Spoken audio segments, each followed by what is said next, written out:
Right, you notice how opaque and oxidized my plastic plate is for my headlights? So I'm gonna try this white diamond. It's the metal polisher. It's an oxidizer. See how this works? As you can see, it's pretty well oxidized. So you should always try to put a little bit on on the corner first. So,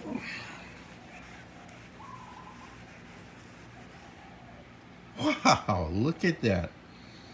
It actually is cleaning up pretty darn good. Look at that.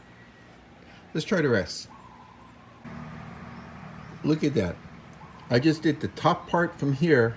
See the bottom part, I haven't touched it, but look at that top part. Oh man, that metal polisher works really good. Wow, look at that. I'm done.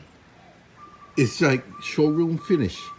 So this way, your lights will be brighter at night, safe to drive with.